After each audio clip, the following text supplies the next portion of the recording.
Hi Gemini, I hope you guys are all doing well.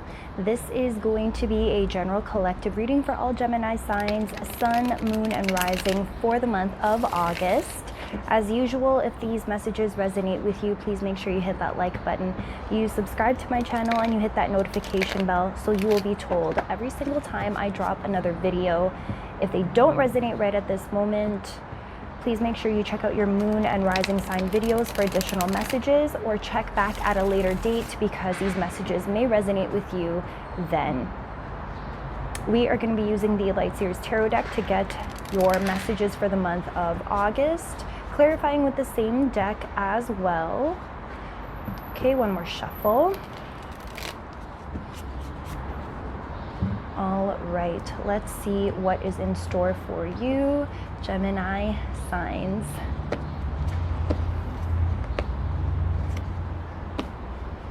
Ooh, gems. You guys are stuck in a transition right now, gems. I'm seeing here with the Five of Pentacles in reverse and the Four of Swords in reverse, you're no longer feeling left out in the cold. You're no longer feeling isolated, lonely, misunderstood. When I get these cards together, I'm feeling like an energy of being surrounded by other people, but still feeling alone at the same time. Like physically, you may be around so many other people, but for whatever reason, we still feel like we still feel alone. And I think we're working our way out of this emotional time where we have been questioning everything, where we have been thinking about whether or not we've made the right decisions in our life, where we're thinking about our mistakes in the past, where we're comparing our old self with our new self. And it's not that we don't want connection. I think as gems, we really do want the connection, but there's like so much confusion with where we are at versus where we are trying to go, and knowing that we can get there.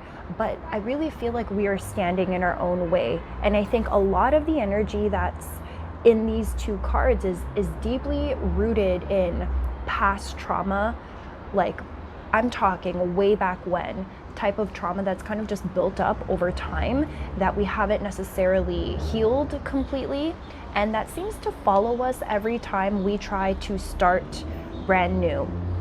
And because we are so focused on this healing of the past, there's no real movement forward with the Fool card in reverse.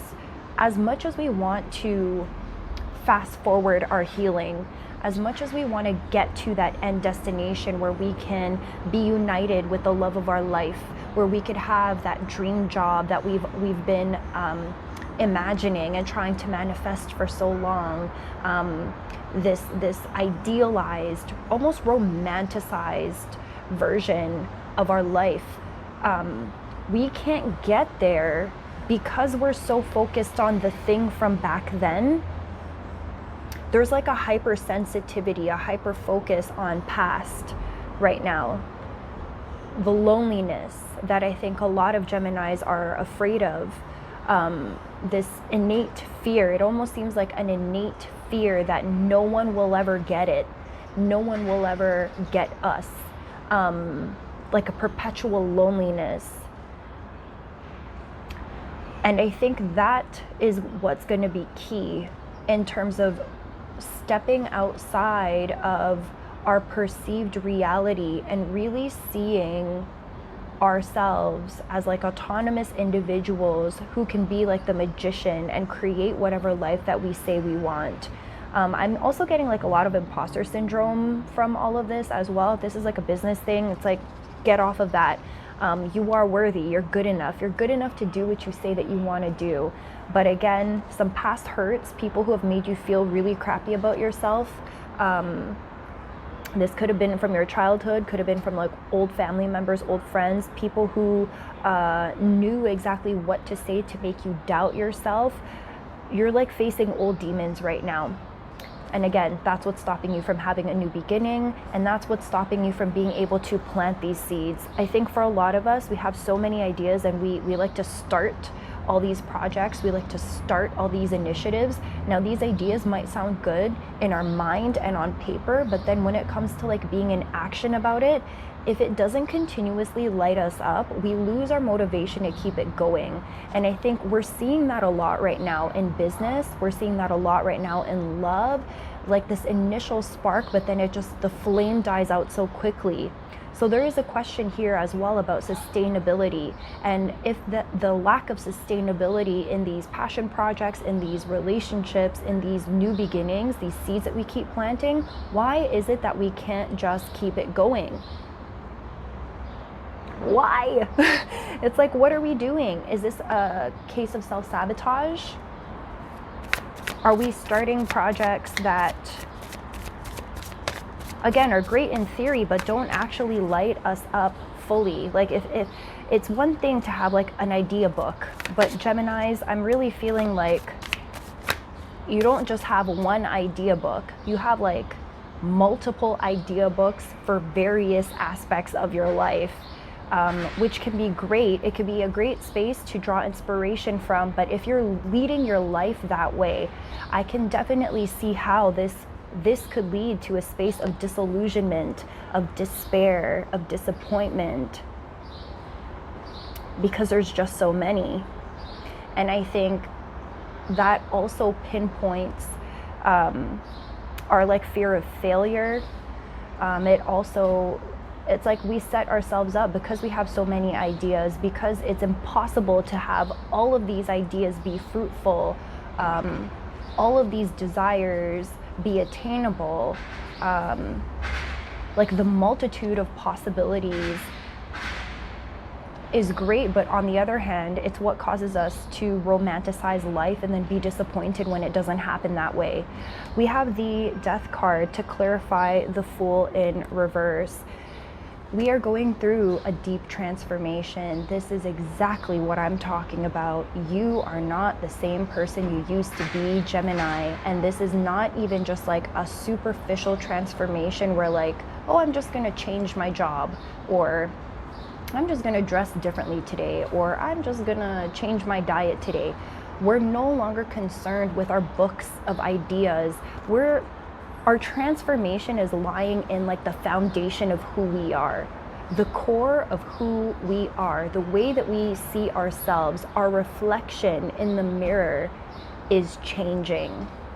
And we need to be okay with our old self dying and welcome our new selves with open arms, to be compassionate, to saying goodbye in some ways to certain childlike qualities that we embody, that make us who we are, that are not conducive to having structure, that are not conducive to reality, that are not conducive to like a long-term sustainable plan. And so the transformation that's happening here is like a maturation. It's a coming of age, and it doesn't matter how old you are. I mean, I'm talking about energy, right? Age isn't just a number. I'm talking about our energy. Our energy is shifting, it's maturing, and we're finding a balance between our childlike imagination and the concrete things that need to happen as you are adulting, if that makes any sense. And on some level, that's what's sad about this, because I do, like I said earlier, I get a sadness from this reading. The sadness is in the realization that not every dream can come true the way that we imagine for it to. And our past heartaches and pain and trauma that we have experienced, it's time to rip the blinders off and stop romanticizing these things, and to allow these things to truly fall away, because they are actually what's holding us back. It's okay that not all dreams come true the way that we want them to. Now it really is about being selective with who we share our energy with, picking and choosing projects that are not just great ideas, but ones that we know we can carry through to the end tasks that we can carry through to the end. This is about creating a sustainable life. This is about creating a life that is open to accepting everything that we are. It's like, you know, gems are always the perpetual child. The innocence of it all, the innocence of it all is dying away. And I don't want to say lose your innocence, Geminis, become jaded. That's not what it is at all. But it is realizing that not everything has a happy ending, and that the things that don't have happy endings, the things that don't work out, it's okay that they didn't. I think it hurts Geminis so much more deeply when things don't work out, because again, that childlike innocence just believes that everything will. And so it really is about looking at life through not rose-colored glasses, but like really taking the rose-colored glasses off and seeing your life for what it truly is. There's beauty in the madness. There's beauty in your life as it is. It doesn't have to be perfect. And not having a fairy tale ending might be actually your access to having a fairy tale ending, if that makes sense. So gems, I'm so sorry that you're going through this difficult time. I am a Gemini myself. You guys all know this by now, so I do resonate with this reading as well. We're going through it collectively. There is a giant collective shift that's happening here, and it's gonna be okay. It's gonna be okay, gems. I hope this message resonated with you. Don't lose your childlike innocence, gems, but realize that, you know, sometimes things don't work out, and it's okay that they don't. We're just being guided somewhere else. All right, I will catch you guys in my next video. Take care. Bye.